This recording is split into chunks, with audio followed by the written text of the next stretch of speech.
Hello, ladies and gentlemen. Welcome to Calls. This is the 2024 Puerto Rico Open full show. That's right. We have the initial research, the data dive, and the DFS tactics all squeezed into one night for the alternate field event that is customarily the same week of the Arnold Palmer Invitational.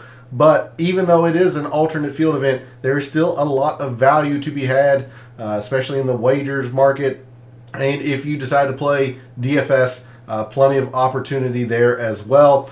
So an exciting show. Would love to hear from you all out in the community. So thanks for tuning in this evening on the lesser known and less popular, but still viable Puerto Rico Open. Let's get right into it. All statistics provided tonight and every night are from FantasyNational.com. It is the best golf analytics tool out there for your money. It's going to make you a much smarter golf gambler and a much better golf DFS player. Go check out FantasyNational.com. You won't regret it.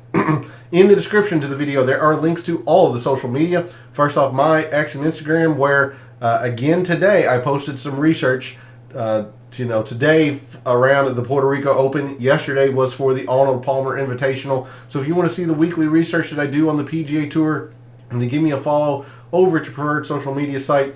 X is also where I place my weekly betting cards and top player usage in the DFS contests that I play. That will come out tomorrow night after the DFS Tactics show for both the Arnold Palmer and the Puerto Rico. So if you want to see those pieces of information, give me a follow over at X. And then lastly, for social media, Gabe's social media handle is in the description. He writes a very good article called The Fringe. It's a great way to start your week of preparation, and he continues to update you throughout the week in recent form, course history, and all of that in his own way. And it's a very good way to continue the research throughout the week. And if you are a subscriber to his article, you're going to be able to join us in his Substack chat every Wednesday evening after calls as we continue the DFS talk over there in his Substack chat. So he's gracious enough to host me over there. You don't want to miss out on all of that information. So go show Gabe some support, follow him over on social media, and subscribe to that article. It is free to subscribe to, by the way. And then lastly, we are live. Chat is open. Want to hear from you all. We are focused on the Puerto Rico Open tonight. So have you made any wagers? Have you looked at the price structure for the players? What do you know of Cocoa Beach? And if you want to sneak in some Arnold Palmer as well, I'll be more than happy to talk about that a little bit. But we are focused on the Puerto Rico Open. So let's do the entire week of shows in one night. Let's cover the Puerto Rico Open full show. Normally we start the research portion with the GCSA tournament fact sheet. Since this is not on the continental U.S. or Hawaii, we do not have a GCSA tournament fact sheet for Cocoa Beach. So what I have here are the yardages listed for Grand Reserve Golf Club. You'll also note here it be called Grand Reserve. I refer to it as Cocoa Beach. But the yardages for Cocoa Beach for the course that's being played this week. Now, we don't have anything in terms of specific data around the course in terms of green size. I have read from a couple of sources that these greens are average in size compared to the rest of the PGA Tour, which would put them at about 6,000 square feet. I can only go by that. But they are pass palm, which is going to be a pretty key factor this week and tonight. As we look at Puerto Rico, that's a similar feature among a lot of these Caribbean-style events. Puerto Rico, of course, we were in Vedanta and Puerto Vallarta a couple weeks ago for the Mexico Open, Corrales. So that's a pretty common theme among the Caribbean events, these pass palm greens, but these might be smaller than what you're used to. And we'll get into some more specifics around Cocoa Beach. I do know it is a Tom Kite design, so there's nothing to do or look at with Architect in Fantasy National. We're not going to go through hole by hole. I just wanted to give you, excuse me, a look at the hole yardages. Other than on Fantasy National, we'll also take a look at this on Fantasy National. But the Cocoa Beach Golf Club measures over 7,500 yards. This is a very long course. It does play along the Atlantic Ocean at some points on the course, so there is water in play. We'll see that there's a little bit of lack of data, and you'll get that with these Caribbean style events. But I just wanted to show you the total yardage and then give you the basic course overview. Paspalum greens. What I have read is average size greens. These fairways are generally pretty wide, pretty accepting, but there is water on the course and a few bunkers as well. So we're going to close out of that as Pro Visualizer takes a lot out of my computer. I'm sure you can hear that in the background. And then we're going to move to Wind Finder. Now, again, if you're deciding to play DFS for the Puerto Rico Open this week, I would advise that you keep on top of the forecast as much as possible. But considering we only have one night to devote to the Puerto Rico Open, we're going to take a look at the larger picture view of the forecast. We see that Thursday looks like the wind could pick up a little bit, which is pretty common. This course is quite exposed, being on the coast of Puerto Rico, the northeastern end of the island, again, right on the Atlantic Ocean.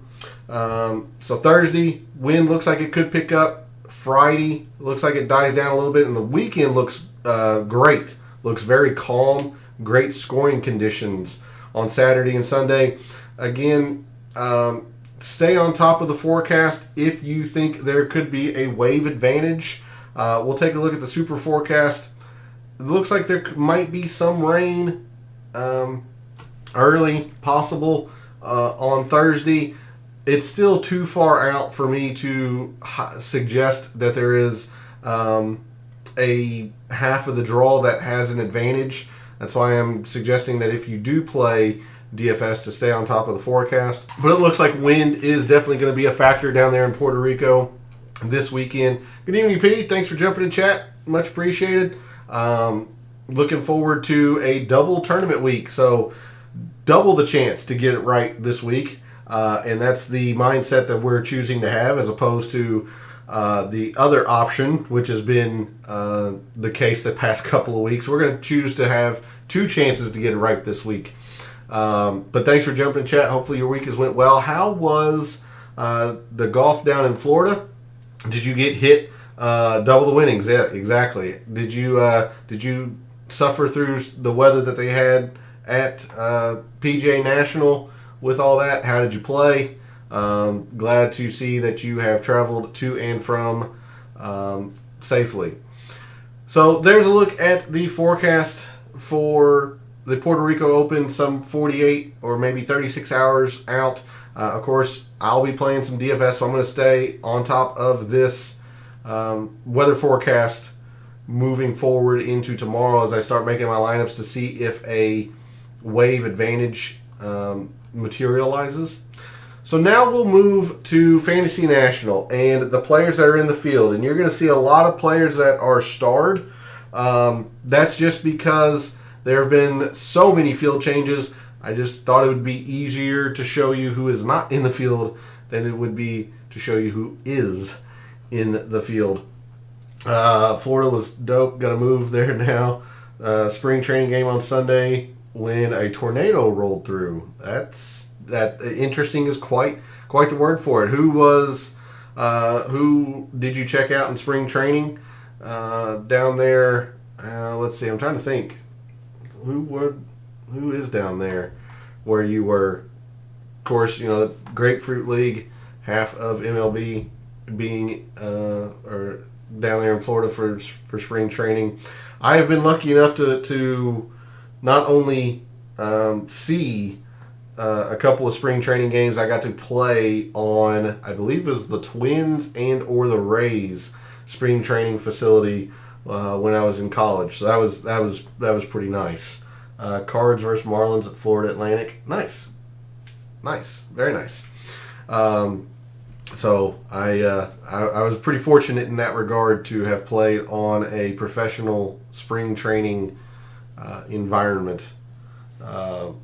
It's really neat to play in those. So anyway, focusing back on the Puerto Rico Open here, we'll have plenty of time to talk baseball here fairly soon, as the season's going to start here in about 2.5, 3 weeks. Drove by Mar-a-Lago. Yep, $18 million, all $18 million worth of that. You know what I'm talking about, P. Anyway, so here are all the field changes, or the players that are not playing in Puerto Rico this week. Of course, Christian Bezuidenhout is qualified for the Arnold Palmer. Fratelli is playing in, I believe, a Korn Ferry Tour event. Hickok, Zach Johnson, Cage Lee. So the players that are starred here are not playing. So if you want to make a quick note of this, I'm not going to go through every player because there's 19 of them. But I figured it would be easier to show who was not playing than to go through each list there. But in terms of who is in the field this week for the Puerto Rico Open, our top performers in the past 36 rounds, with no filter, no anything, just taking a look at our top performers the past 36 rounds, we have Chan Kim, Ryo Hitsatsune, Kelly Craft, Ben Silverman, Ben Griffin, Michael Kim, Aaron Rai, Vincent Whaley, Aaron Baddeley, and Victor Paris have been our top 10 in terms of total performance in the last 36 rounds, or 12 months. First thing we're going to look at, long course. This is one of the longer courses on tour, measuring over 7,500 yards. Actually, a little bit closer to 7,550. Just a very, very long course. We'll have to expand the timeline here. Last 2 years for long courses. So our top performers in the field this week at the Puerto Rico Open on long courses, those defined as over 7,400 yards: Sam Stevens, Michael Kim, Justin Suh, Harry Hall, Nate Lashley, Nico Echeverria, your defending champion here at the Puerto Rico Open. Rasmus Højgaard, Ben Martin, Kevin Chappell, and Cody Gribble are your top 10 in terms of performance on long courses. We're not going to do anything with with the scoring filter, as we'll see here in a moment when we go to the historic conditions. But wind is generally a factor here at Cocoa Beach. So let's go ahead and include the moderate and the windy filters. All right, let's try this again. 36 rounds. We need 2 years. And we're going to look at moderate and windy conditions. So apologies for the delay there, as Fantasy National was having a hard time. All right, in moderate and windy conditions, in the past 2 years or 36 rounds, our top performers in moderate and windy conditions: Harry Hall, Sam Stevens, Scott Piercy, Michael Kim, Nate Lashley, Aaron Rai, Chris Goddard, Justin Suh, Vincent Whaley, and Ben Griffin are our top 10 in terms of moderate and windy conditions. So we got a lot of overlap here between long courses, windy. We'll see that there's going to be some overlap when we go to Paspalum as well. Sam Stevens, Michael Kim, Nate Lashley's been up there on both of those lists. So quite a bit of overlap. Probably some players that you should be thinking about if you are going to play DFS for Puerto Rico, or or making your outright wagers. Because we don't have Paspalum putting data except for Vedanta and the Mexico Open, let's go ahead and click the Paspalum green filter. Now, this is going to include all rounds from the Corrales, from the aforementioned Mexico Open, of course, Worldwide Technologies at El Diamante, where we were this past fall, Puerto Rico. But you see, we get total performance, but we don't get any putting data except at the Mexico Open. So because of that, we're just going to look at our top paspalum green performers. This isn't putting, just performance on courses with paspalum greens. Our top 10 in the field this week at the Puerto Rico Open: Brandon Wu, Nate Lashley, Cam Champ, Harry Hall, Sam Stevens, Nico Echeverria, Aaron Wise, who's making his comeback to golf. Aaron Wise is in the field at Puerto Rico. Martin Trainer, Kevin Chappell, and Ben Martin. Those are your top 10 in terms of total performance when on paspalum greens. Not necessarily putting, just total performance. And again, we're not going to be looking at paspalum putting because the only putting data we have from paspalum is at the Mexico Open, and that's not where we are this week. Okay, before we go to the Fantasy National Course breakdown, I do want to show you the historic conditions, and the reasoning why I don't use a scoring filter is that even though this is an alternate field event, the general consensus or the conception that a lot of people have is that this is a birdie fest. That is not the case. It certainly isn't difficult. You will get a round or two that plays difficult every once in a while, especially if the wind really does pick up. But this is more akin to an average difficulty tournament or course. You see 3 of the 4 rounds played average last year. 2022, you had a difficult round and 1 easy round. 2021, 3 of the 4 rounds were average. So this is by no means an easy tournament. It gets really easy if the wind stays calm. But again, we looked at the wind finder forecast. It does look like the wind's going to pick up a little bit, especially on Thursday and Friday. Now the weekend looks like it could be very easy, but at least for Thursday and Friday, the winds look like they were there. So I would expect an average difficulty tournament, at least for those first 2 rounds. So this is why we're not using the easy to par filter, because most of the time it does play to average. And of course, paspalum greens, long course, green speeds, because of the winds that are prevalent in a lot of these Caribbean style events, they're generally kept slow. The rough is always short. It's just the nature of the course that if they had long rough, the course would be almost unplayable. It's just the way golf is down in the Caribbean. So I wanted to show you that. But let's go to the Fantasy National Course breakdown. We talked about how this is a very long course. A lot of that length comes into these 2 par 5s on the back 9. 600 and 630 yards. Now, they don't yield eagles at a great rate. Less than 1% each for each of the long par 5s. Let me zoom in here just a little bit. And speaking to the average difficulty that this plays to, you do have 2 very good scoring opportunities. The 2 par 5s that are short on the front 9, 4/10 and a half a shot under par. But you got some difficult holes around here as well.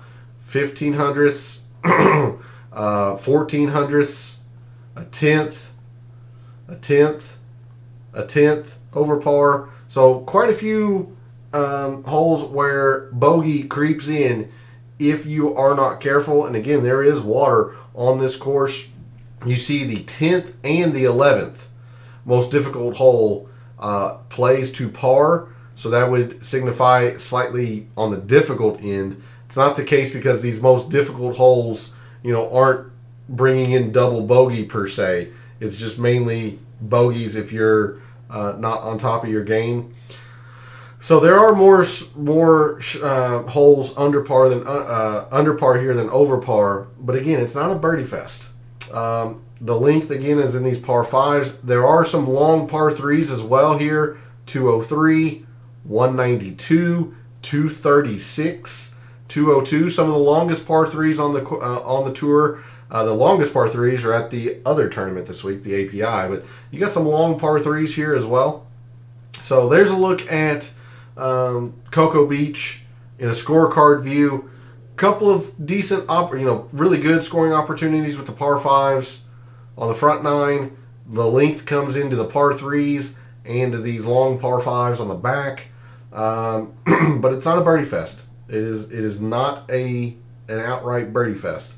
Moving into strokes gained by hole by par, you see fairly even for your top 10. 5s, 4s, and 3s. Pretty darn even, all things considered. I know the y-axis is getting cut off. This is in this is 1/10. This line here, this is 1500ths. So really darn even. Now for your top 5s, it starts separating a little bit. The par 3s start lagging behind, and that's going to be a continued theme. Par 5 still the majority of the strokes gained for your top 5s. Now for your winners, they're playing these par 4s the best because generally the pros are all taking advantage of the par 5s. So it's in the par 4s that these winners are separating themselves. But the common theme here is that the par 3s have really been lagging. They've really been lagging behind. There's not a lot to be gained on these par 3s. So looking at another course where the par 3s are pretty diminished, we're going to have some increased weight in the par 4s and a little bit in the par 5s for Puerto Rico. So there's a look at your strokes gained by hole by par. Of course, no strokes gained by shot link or putting off the tee. We don't have any proximity data as well for Cocoa Beach. So a little bit limited in the set of data, but we're going to cover everything that we can or that we are able to gather. Looking at hole composition, again, your par 3s pretty evenly split. One medium length, it's about 193, I think it was on the scorecard. We got one extremely long par 3, 236, and then two from 200 to 225. So the same kind of distribution that we have at the Arnold Palmer Invitational. In terms of length of par 3s, we do have a short, not drivable, but short par 4. The majority of the par 4s here, half of them at Cocoa Beach, measure 400 to 450. We do have 4 pretty long par 4s, 450 to 5, but we do not have any par 4s that measure over 500 yards. And then the par 5s are very interestingly split. 2 short par 5s, both of them on the front 9. 2 very long par 5s, both of them on the back 9.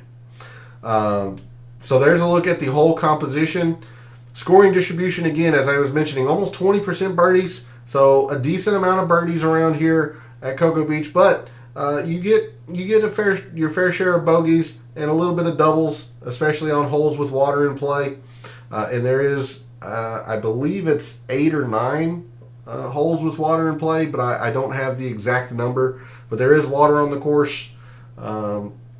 So you have more scores under par than over par. It'll lean to the easier end of the spectrum, as we saw in the historic conditions, but not easy per se.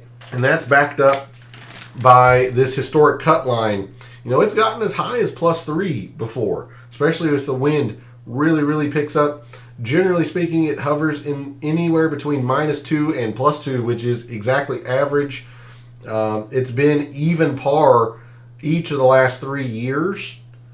So we're not looking at a birdie fest by any means. So I can't stress that enough. Do not have that misconception because this is an alternate field event and a wide open course. This is not an easy course. It is very long, and the wind does pick up, generally speaking, in Puerto Rico. Driving accuracy, a little bit misleading because players don't really focus on accuracy. They know the rough is not difficult to play out of. It's very short.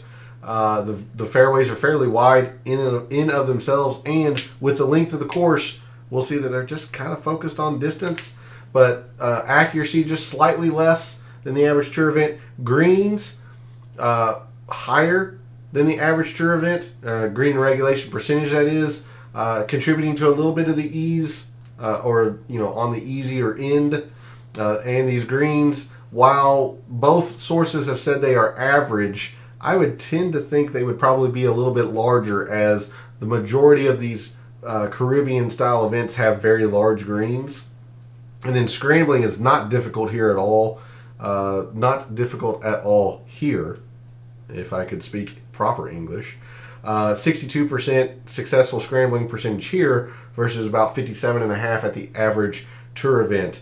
So scrambling, not really a big factor here at Cocoa Beach. 3 putts per round, also very minimal. Very minimal. These greens are not the most difficult to putt. Of course, no proximity data, so no most prevalent approach shot length, proximity to the hole, or anything like that. So there's a look at Cocoa Beach in terms of a scorecard and graphical view.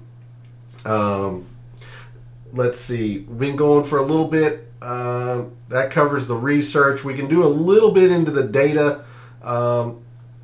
We're going to look at a couple of different things here in...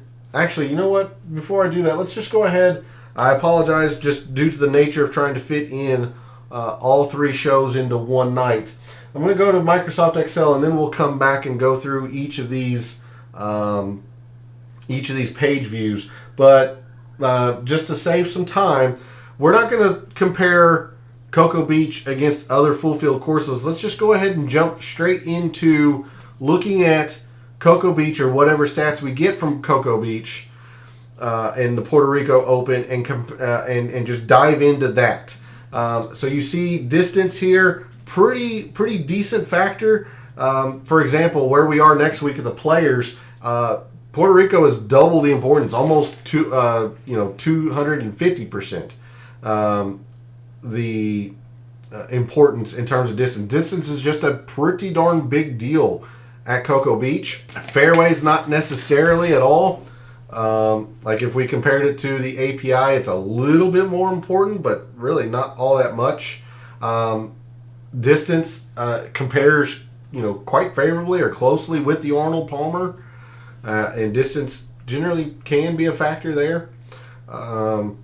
Let's see. Good drives gained. Again, the fairways are pretty easy to hit. The greens are real easy to hit. So I'm not really too much concerned about anything else in this page view other than driving distance. Of course, again, as a reminder, we don't have any shot length, so no strokes gained information there. Going into scoring, a little bit birdies gained is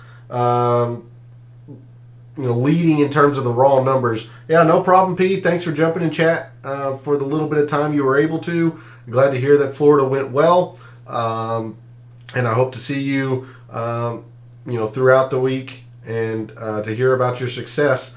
Double the chance for double the winnings. So good luck with anything Puerto Rico, and I hope to see you tomorrow night for the API DFS Tactics show. Scoring is slightly leaning towards the birdies gained, but I want you to notice how volatile the birdies gained are. The bogeys avoided have been pretty consistent, and as a statistician, I prefer to see consistent statistics. That way we know they're pretty stable.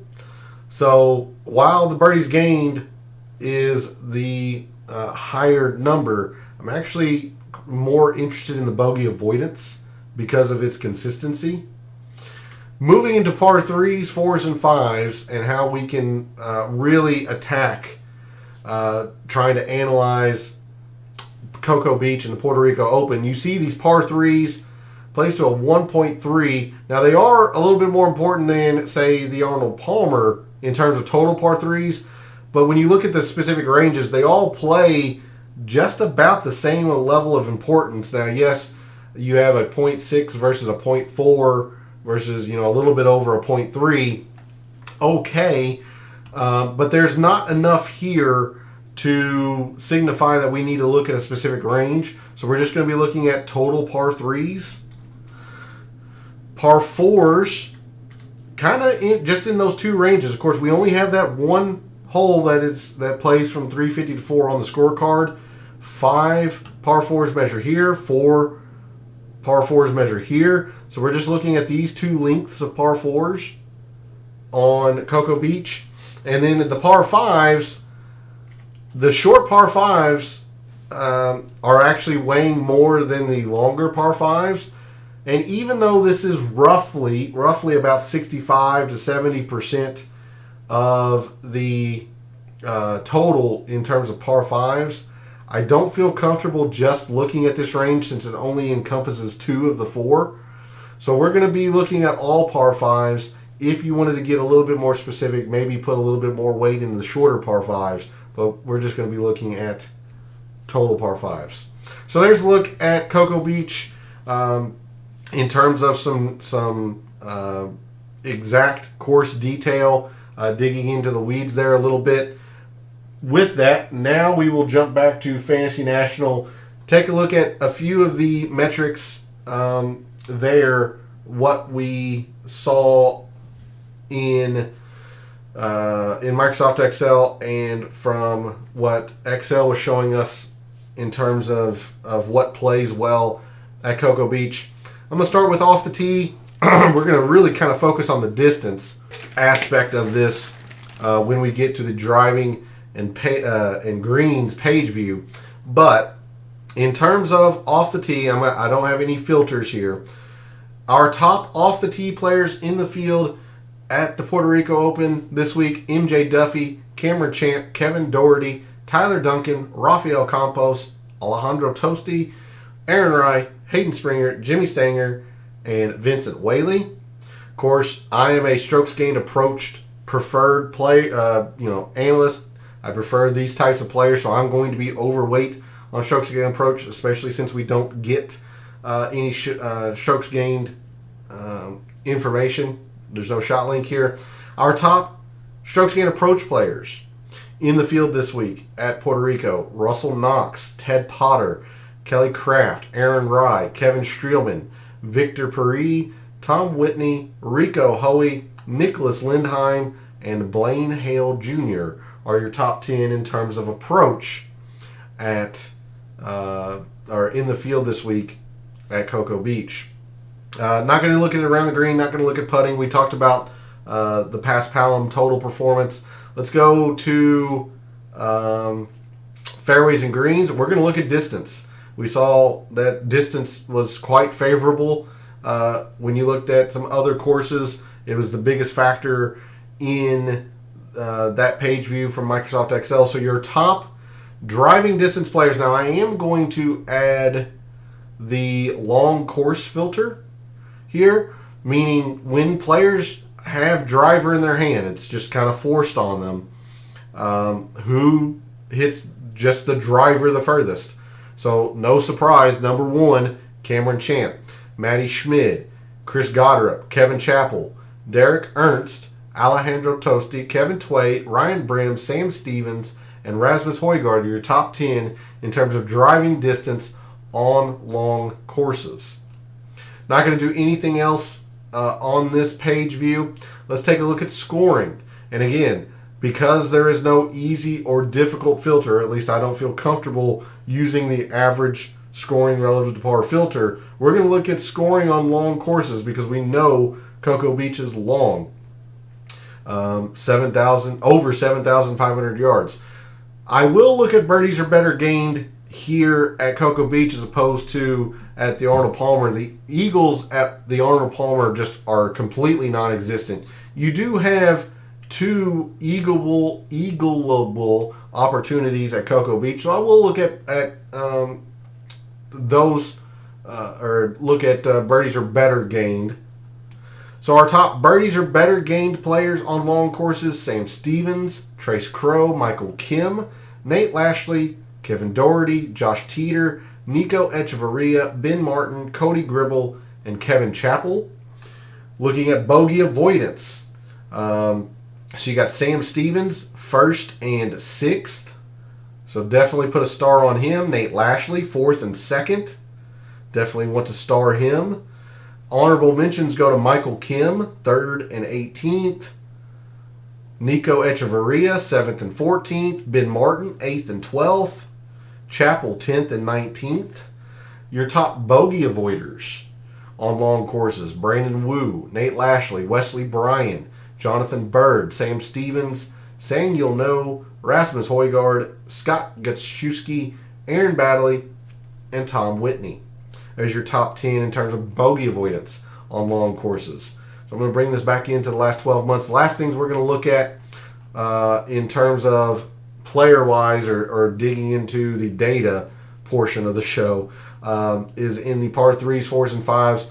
Again, looking at just total par 3s, no specific range played.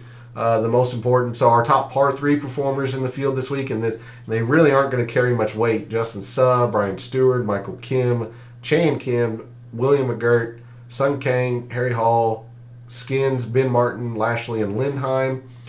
Now, moving to par 4s, they will carry quite a bit of weight. We saw in the course breakdown how the winners really rose for your par 4s. That's where a lot of the winners are making up their strokes on the rest of the field. So, par 4s, there's 2 links here of big importance. So, your top short par 4 or shorter par 4 players: Ben Silverman, Patton Kizzire, Norlander, Chan Kim, Echeverria, Victor Perry, Kadira, Chandler Phillips, Ben Coles, Cameron Champ, and Kevin Doherty. The longer par 4s, Ben Silverman, so number 1 in both of these essentially because Hickok is out of the field. So Ben Silverman is number 1 on these par 4s. So probably want to consider him quite heavily. Josh Teeter, good on the longer par 4s. Aaron Rye, Patton Kizzire, you'll want to put a star next to. He is good at both the 400 to 450 and 450 to 500 par 4s. Patton Kizzire, Ryan Armour, Bobby Mack, Robert McIntyre, Jeff Ogilvy, MJ Duffy, Streelman, and Trace Crow round out your top 10 in terms of longer par 4s. Adam Long would get an honorable mention. Top 20 in both of the links of the par 4s here. And then lastly, are your top par 5 performers in the field this week. Taiga Simikawa, Marty Doe, or Zai-Ching Do, Jimmy Stanger, Garrick Higo, Michael Kim, Kelly Craft, Jacob Bridgman, Kevin Doherty, Max Grazerman, and Harrison Endicott. All right, we're not going to do anything with the strokes gained total tab or tournament history. Instead, I want to take a look at what we did for the Mexico Open, which is these comparison courses, these Caribbean comparison courses. Of course, where we are with the Puerto Rico. The Mexico Open, Vedanta, another long course with Paspalum Greens. Corrales, long course, Paspalum Greens, and of course the Worldwide Technology. Now this is sorted on performance based on the 3 comparison courses. So you'll note Nate Lashley 2 weeks ago at the Mexico Open was the number 1 player. He has been very good here at Puerto Rico. But Martin Traynor has actually played the combination of the 3 comparison courses the best in the aggregate. He actually has not been the best here at Puerto Rico. So, a little bit of push and pull there. Do you want to go with his performance strictly at Puerto Rico, which he's shown you plenty? I mean, he's played it every year the past 5 years and has been, kind of bad at it. He's made the cut a couple of times, but it's not been great. I've meant to remove the decimal points. So, averaging a 79th place finish. Now, Nate Lashley has been great. Scott Piercy, it's only 1 time. Austin Cook. Now, Brandon Wu's 2 for 2 here, and he's been very good at Mexico, as we talked about. I was very high on Brandon Wu. He's been okay at Corrales, and he was okay at the Worldwide Technologies. Aaron Baddeley has been good. Michael Kim has been very good here at Puerto Rico and has been pretty solid on these other courses. Rafael Campos, who was fantastic. That's one of the players that I got right at Mexico. I didn't get a lot right, but I did get Rafael Campos right. You see, he's 4 for 4 here at Puerto Rico. He's also played these comparison courses pretty darn well. Bryce Garnett's been fantastic here. Now, don't worry about any of these players in orange. They are alternates. They are not in the field as of yet, but I did want to bring them into the data in case they do get into the field. So anybody in orange, they are not in the field. They are an alternate.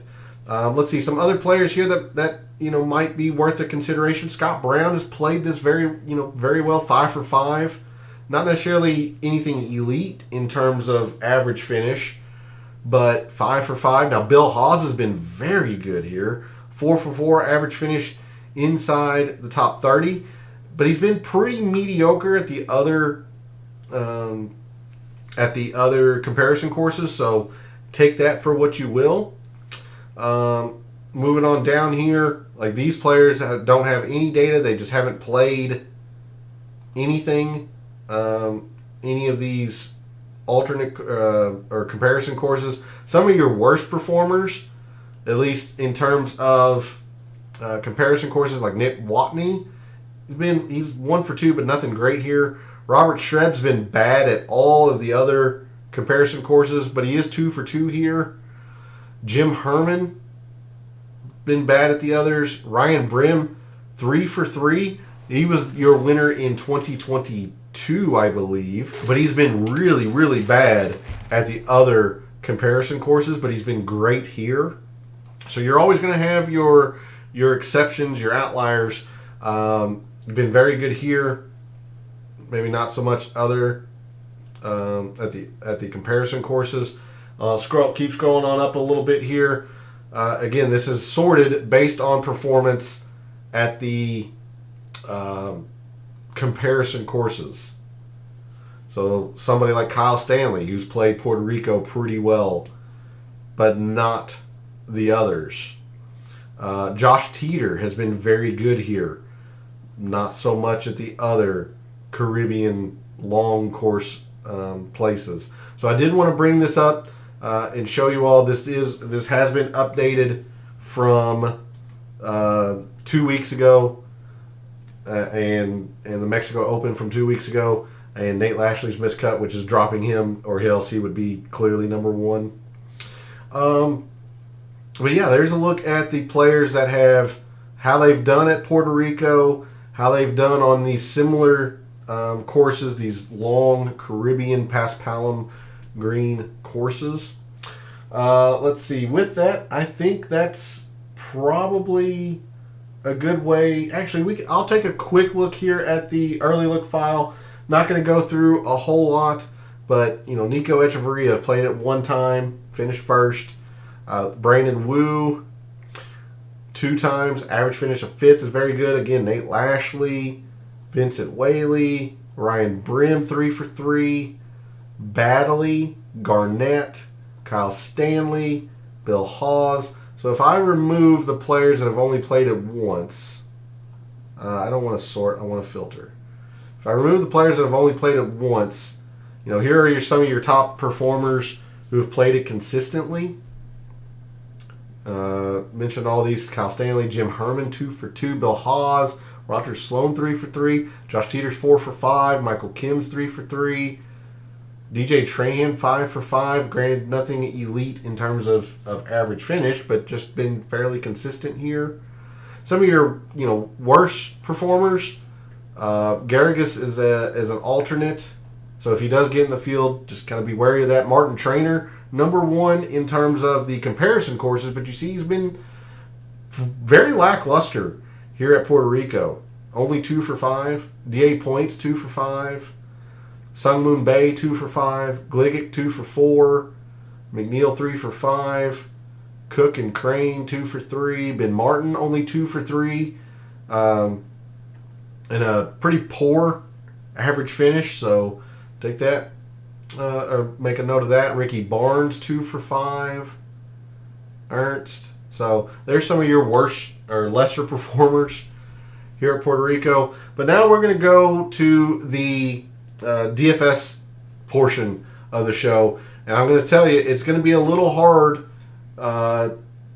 tonight with the DFS because, and I'll keep this off over to the side just in case there are some questions, but with an alternate event, there's not a lot of interest, so there's not enough members at Fantasy National to generate projected ownerships. So with that said, my rankings are based on 2 criteria: the mixed condition model, which I just realized I haven't talked about, so I need to do that, and the course value, which is how well these players have played Cocoa Beach in the past 5 years. So before we get to the rankings, let's talk about the mixed condition model, what I've made for Cocoa Beach this week. Let me change the view for you all. All right.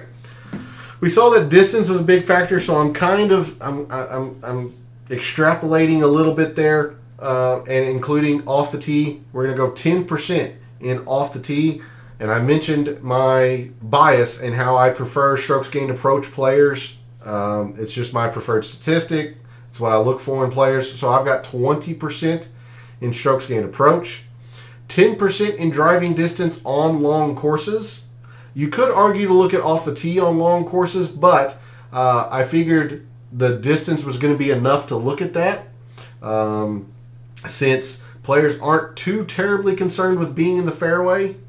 It's more about the distance. That's why I wanted to be a little bit more specific with distance. So 10% driving distance on long courses, 5% birdies or better gained on long courses, and 10% in bogey avoidance on long courses. Now, we went through Excel. We saw that the birdies or better gained was slightly more in terms of the raw number.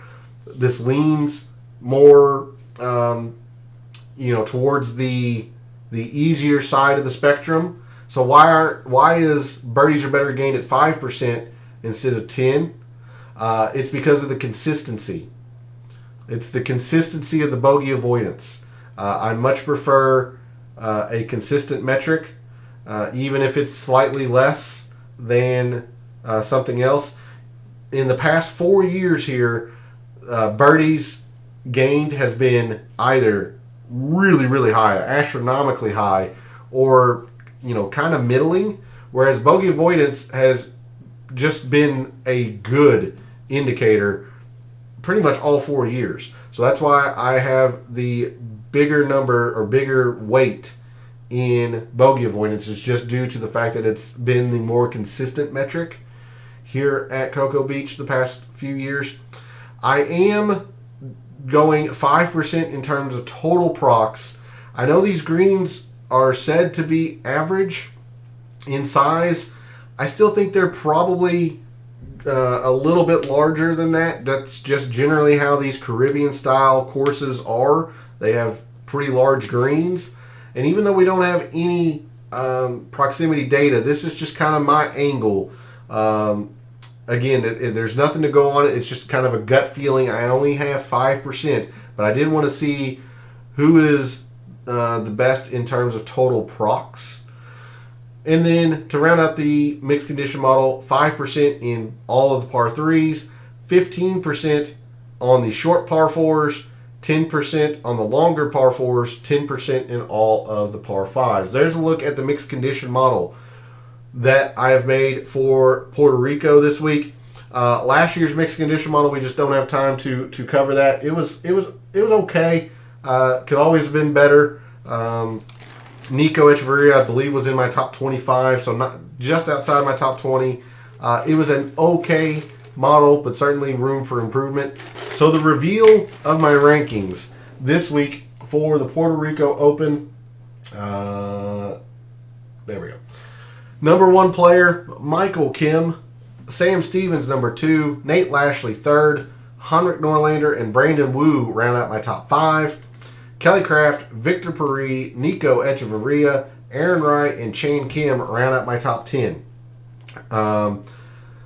Kelly Craft has not played this event well. It's only been one time, but he rated out extremely well. 3rd in irons, and of course with the approach garnering 20% of the mixed condition model, he's going to be rising drastically. I don't know if I'd have him 6th, but it is somebody to think about if you're going to do a stars and scrubs type build. Where you need to worry on Kelly Craft is that he kind of struggles on long courses. He doesn't have a lot of distance. He doesn't avoid bogeys at a great rate, hence why this course value is not fantastic. But otherwise, makes a whole lot of sense. What you will see, or won't see, I should say, are the 2 players in the 10Ks. So that tells you the kind of lineups that I'm going to be building for the Puerto Rico Open this week. And again, it's going to be tough with no projected ownerships, at least per Fantasy National. We might have enough data tomorrow, or enough people look at it tomorrow, that some ownership percentages might get generated. So if you have some interest in the Puerto Rico Open, feel free to reach out to me on social media or in the comments of the show. Would love to be able to help you out if you intend to play some DFS for the Puerto Rico Open. So anyway, there's a look at my top 10. Let's take a look at this price board very quickly. I will give you my best guess as to what I think some ownerships will be, and then figure out where we can maneuver around that. All right, so in the 10Ks, we have two players. In the 5 digits, Daniel Berger and Rasmus Højgaard. They're back-to-back in my rankings. Now, Daniel Berger has played this event, and he finished runner-up. It's only one time, and of course, he's still coming off that injury. I was pretty cautious about him last week, even though he'd been very good at PGA National in the past.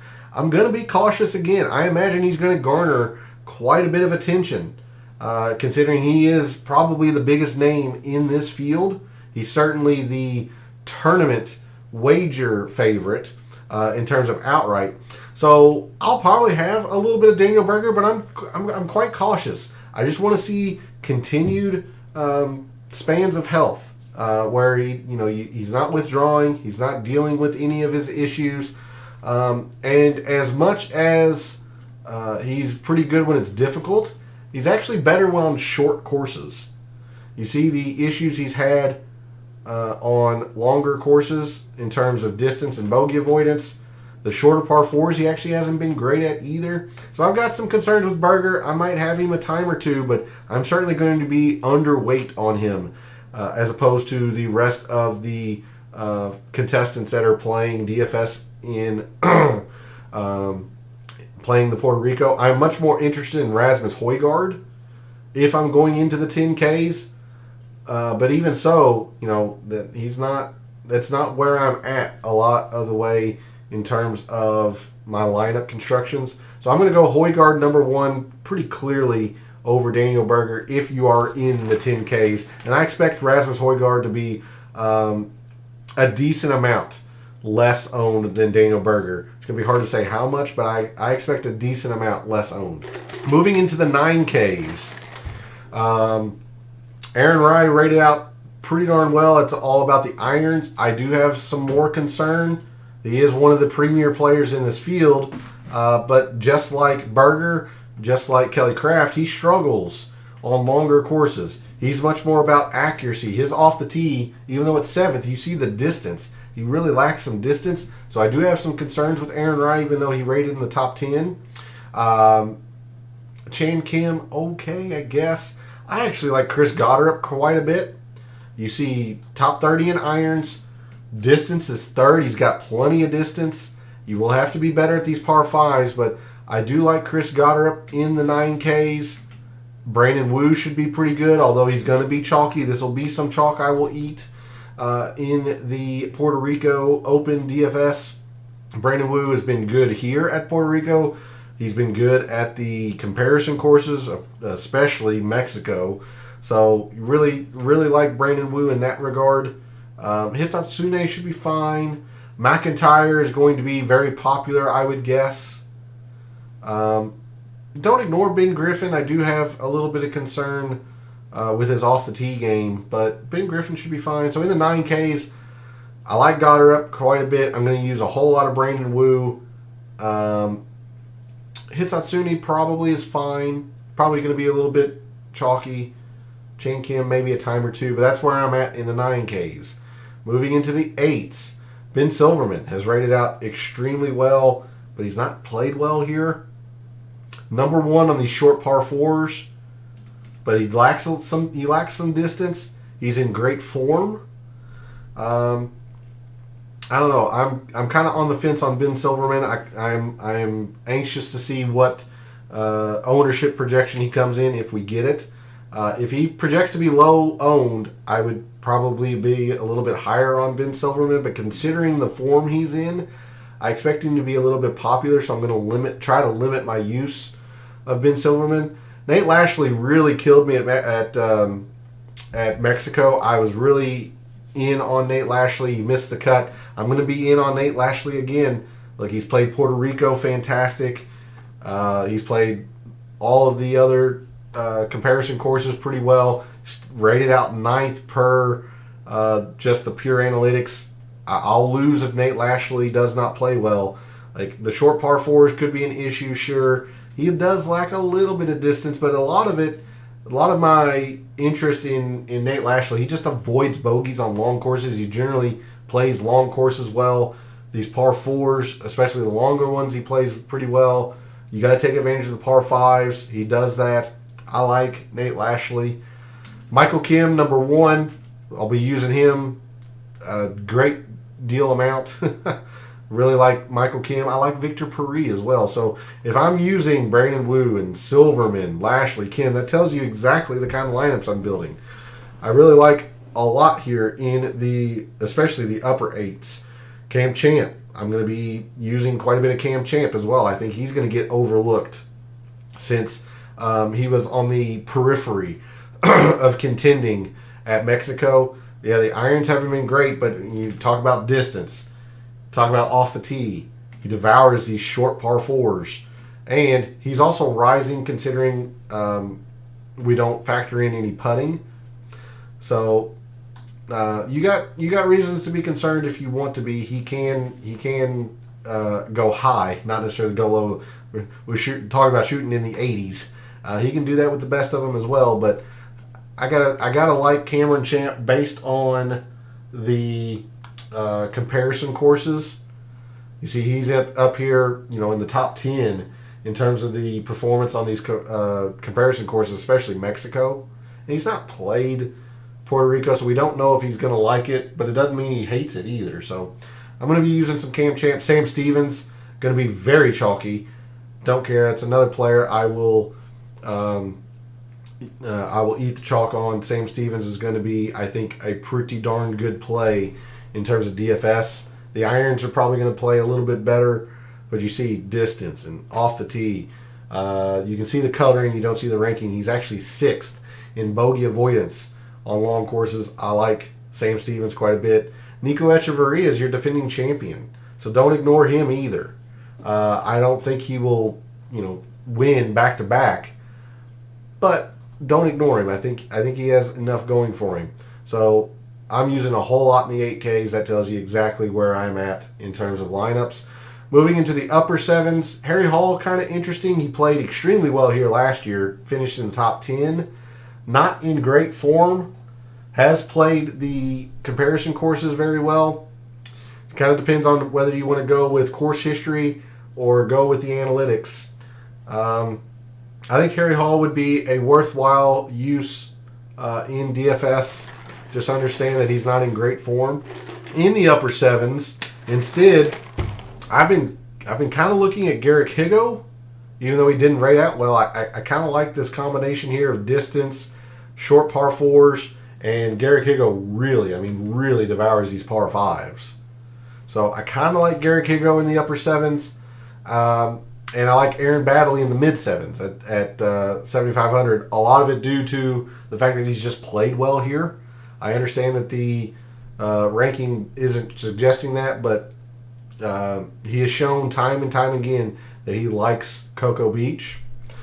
Campos in the low 7s, absolutely needing to be used. I highly suggest you use Rafael Campos. He generally plays well here, and he plays these Caribbean style events very well. Not a whole lot else really stands out to me in the low 7s, and a lot of it's because I haven't needed to come down here. Campos is fine. MJ Duffy, if you really want to lean into the off the tee and the distance, but his irons have been really bad. Bryce Garnett is somebody you want to think about if you're needing to drop into the 6Ks, because he's played this course extremely well. 4 for 4, maybe it's 3 for 3. No, 4 for 4. Average finish of 20th. So don't overlook Bryce Garnett. He has shown time and time again, like Aaron Baddeley, he just likes this course. If I am dropping into the 6Ks, I will use some Josh Teeter. Again, a lot of it based on the prior course performance. Shown time and time again that he likes it here. Again, I'm not as high on Kelly Craft. I haven't seen much of a need to go into the 6Ks. So for me, it'd be Josh Teeter, maybe David Skins, just because he's in good form right now. He's only played this event one time, so I don't want to get too hung up on that. It wasn't good, but okay. He's in really good form, which is something you can't say about a lot of the players in the field here at Puerto Rico. So if you are dropping down into the 6s, you could maybe think about David Skins. But for me, I would go Josh Teeter. Bryce Garnett's a worthy look as well. But I just haven't been down here much. All right. Not going to do any projected chalky lineups. I'm just going to show you the lineups that I think I am going to be building tomorrow when I finalize these for Puerto Rico. I'll start with the greedier lineups, as that is not the ones that I am most building right now. If I go Rasmus Højgaard, if I go up into the 5 digits, I'm clearly going to be going to Højgaard as opposed to Berger. I still don't think we need to drop into the 6s for anybody, but if we do, I will go to Josh Teeter and perhaps try to squeeze in a whole lot of this greed. Let's see, this is not working. This is V divided by W. There we go. So, if we come all the way down into the 6Ks, which is dangerous to do in an alternate field event, I get it, but it's going to give us the opportunity to maybe use a 9K. Maybe you like a Rio Hitsatsune. I really like Chris Goddard. And you're still in this upper 7s. You don't have to drop into the lower 7s if you don't want to. I think Rafael Campos is completely worth it if you're going to be trying to get as much up here in the top as you can, like a Højgaard and Goddard, or a Højgaard, Hitsatsune, Højgaard, Chan Kim maybe. Brandon Wu, absolutely worth it in this lineup as well. And then we can round out this lineup going like Sam Stevens, who I'm very high on, and then actually he would go here, and then the defending champion Nico Echeverria. That's leaving 100 on the table. My guess is this is going to be fairly unique, especially if you go all the way down to the 6s with Josh Teeter. I think Højgaard's going to be quite a bit more unique than, say, a Daniel Berger. I don't think Goddard's going to gain. Well, I don't know. Goddard could garner some attention in the 9Ks, but I'm pretty confident in it. Stevens is going to be pretty chalky. I don't care. That's chalk I'll eat. I love Sam Stevens this week. Hopefully we get a little bit of uniqueness off Rafael Campos. But there's a look at a Stars and Scrubs type build that I would be interested in making this week in Puerto Rico. But the lineups that I've been mostly looking at have been extremely balanced. I love everything in the 8Ks almost.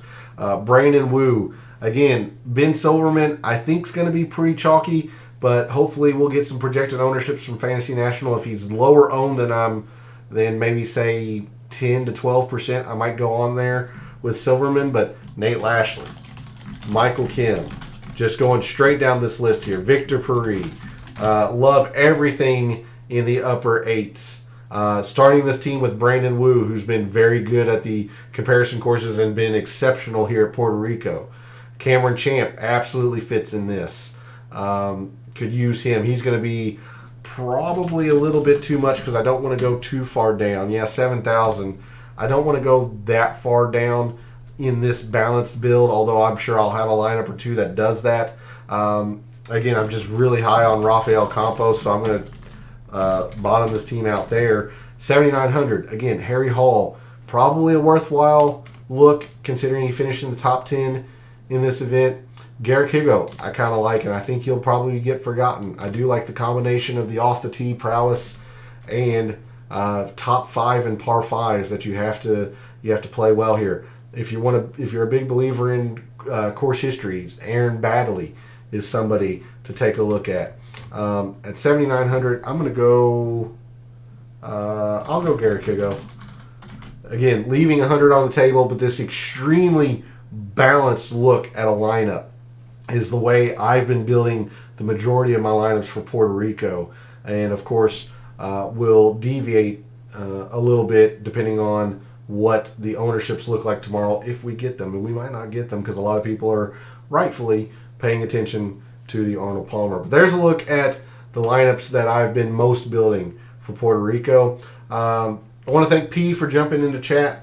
I want to thank everybody else for tuning in, watching, listening, supporting the channel by liking the videos, commenting, subscribing. It helps me out a lot with you doing that. I ask for your continued support. I appreciate it.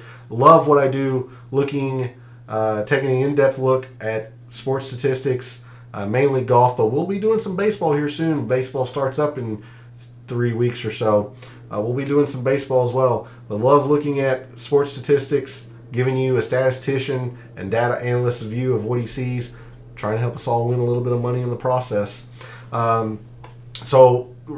Programming reminder, the DFS Tactics show for the Arnold Palmer will be tomorrow night at 9 p.m. I hope to see you all there. For all of the wagers that you have made this week for the Puerto Rico Open, for all the DFS contests you play this week for the Puerto Rico Open, and until I see you tomorrow night for the Arnold Palmer DFS Tactics show, may all your bets be profitable.